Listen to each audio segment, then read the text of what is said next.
Okay, right. Okay. Start already. Just go on, is it?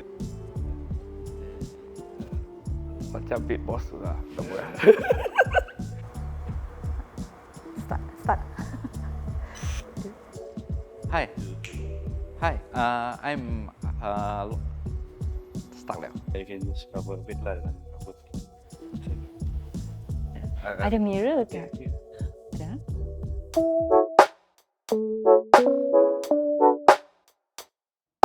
Hi, I'm Amelia James. I graduated from University Technology Malaysia and I'm currently attached with M. Candy Architect. Alright, hi. My name is Adora Shariman. I am currently an associate architect in Chan and Shariman Architect.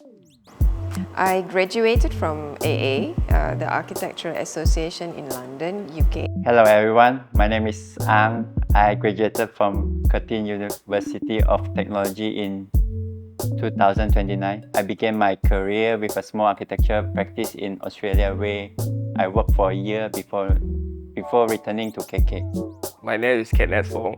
I graduated with a Master of Architecture from University of Newcastle, Australia in 2011. I have been working in Sabah for the last 13 years at Architect PV Pasting Sedia Berhad, and mostly I involved in new mixed development and school project. Hello, I'm Kristen Z. Marie Rayner. So I've graduated with a Master of Architecture degree holder from University of Malaya, and I began my architectural career in Kuala Lumpur, where I actually gained invaluable experience in diverse projects such as from mixed commercial developments to residential high-rises. And then since returning to Sabah in 2016 after graduating, so I've been working with Architect Daniel Kor ever since. Hi, I'm Lo Sao Ki. You can call me Gary. Been working for 15 years, graduating with a Master of Architecture from Curtin University, Australia in 2008. And I'm now became a Director of Architect Kopa Sendirian Berhad in 2023. My name is Sharlina Ramza. I am a Senior Architect in JKR Sabah. I graduated from University Technology Malaysia, UTM, Skudai Johor, back in 2013 and immediately joined JKR within the same year. As of now, I have been in the government service for a little over a decade. I was inspired to pursue a career in architecture by a family friend who is an architect, and every time he would share his stories about creating buildings from scratch and the pride of pointing to a finished project and saying, I did that. That really fascinated me. I felt the obligation, okay, as a person with the expertise and talent that we have to serve the community. Okay, the fact that the potential of career in architecture is limitless. My journey into architecture was somewhat unconventional. As a child, I was deeply immersed in gaming and comic books, which ignited my fascination with graphic design and art. So it was while playing the game Final Fantasy that I first noticed the intricate building designs which captivated me. And then at that point, I wasn't sure whether to pursue graphic design or architecture. So however, I eventually chose architecture, and I'm incredibly glad I did, because it merges my passion for art and design with the practical aspect of creating functional spaces. So looking back at those early influences from games and comics actually played a significant role in steering me towards this fulfilling career path. After graduating from high school in Sandakan, my brother was a civil engineer, convinced me to pursue architecture, claiming it was easy and it required little study or exam, but he didn't mention to me about all the sleepless nights and the assignments that ahead. But eventually I graduated with the support of my family. I think preparing part 2 to part 3 is very tough. After 7 years of study architecture, I started preparing for the exam in 2015, then took the exam by 2019, but I had failed the part 3 exam 3 times. Then finally I passed the LAM architecture exam paper in one go and become an architect. There were always a lot of late night studies. Once I even show up to our study group and then sacrificing my weekends and important family events. I felt that my journey to becoming an architect was a little delayed, but somehow necessary. Because upon graduating from university, I was actually dead set that I'll complete the minimum LAM requirement of 2 years and then immediately go for the Part 3 exam. But in reality, just in my few days of being out in the real world, I was slapped in the face with realization that I actually know so little about architecture.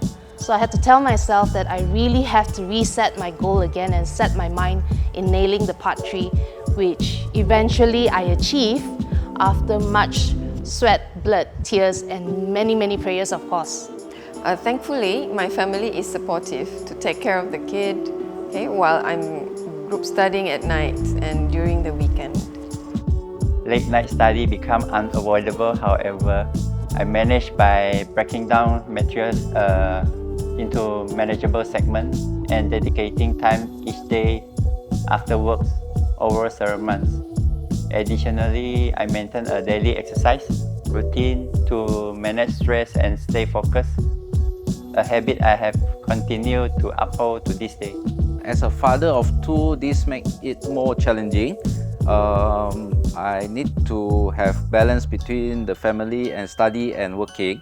Understanding and relates the bylaw was tough for me since I'm not the types that memorize. So I'm actually quite slow, but eventually I did pass in 2023 and I'm a happy man now. My biggest challenge during the journey was dealing with major life events, especially when a close family member got really sick. It affects me mentally and emotionally. Architect Melvin, the family friend who inspired me, has been my biggest influence. I have always looked up to him, and it was always my dream to be able to work alongside him. I learned invaluable lessons and gained immense experience, and I am forever grateful for his mentorship and guidance. If you spread the word architecture, it can become art, chemical, technology, and culture. It is a little bit of everything. Architecture is a creative field that requires a great deal of vision and expression. Architect Daniel Kaur for his invaluable guidance. His support has given me the opportunity to work on some of the Sabah's landmarks projects. Through this experience, I have learned a great deal about architectures and some building constructability.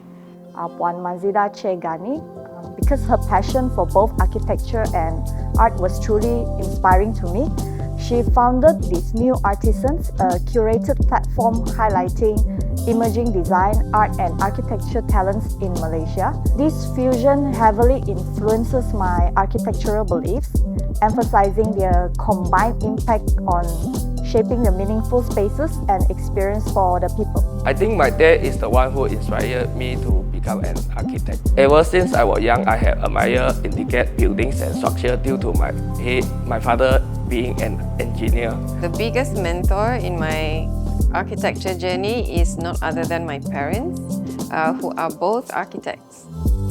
Despite we have different opinions and ideas at times, but their positive attitude and spirit motivates and encourages me to learn, to improve and to be better always.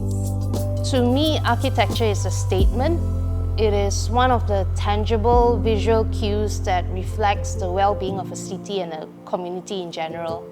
So if we can continue to strive for well-designed and meaningful architecture, it not only helps improve the aesthetics of our cities, but also mold human behaviors. So I believe that with a good architect and good architecture, there is vision, cohesive planning, direction, and an evidence of progress. By integrating cutting-edge technologies and sustainable practice to develop buildings and spaces that are not only aesthetically pleasing but also environmentally responsible. So one of my primary goals is to contribute to the development of smart cities, which I hope can be done in KK, that seamlessly blend technology and design to enhance the quality of life for the residents.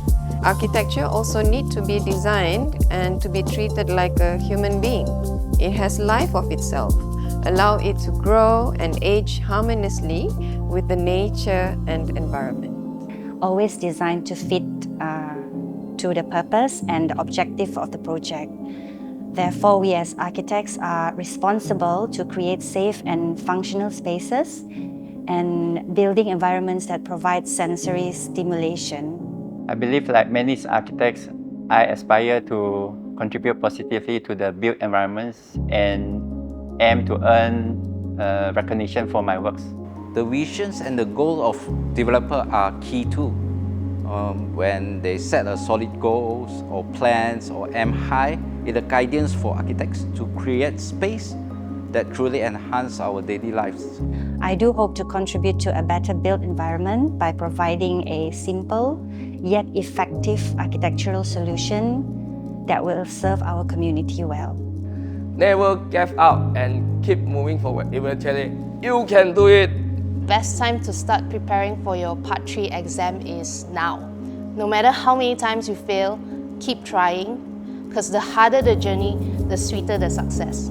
Study hard, study smart, do self-study, but also join study group. So for those who are repeating, each failure is a step closer to success. Embrace the process, learn from the setbacks, and stay committed to your dreams. With unwavering determinations, success will be within your reach. Enjoy the journey.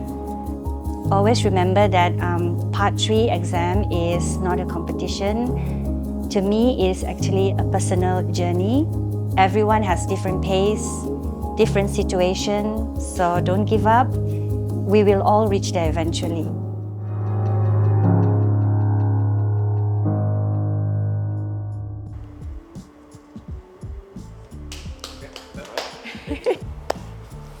Done. Right, that's it. Thank you. Thank you for coming to our interview. Okay, Mr. Kelvin, thank you for coming to the CNN interview. Cannot more. Okay.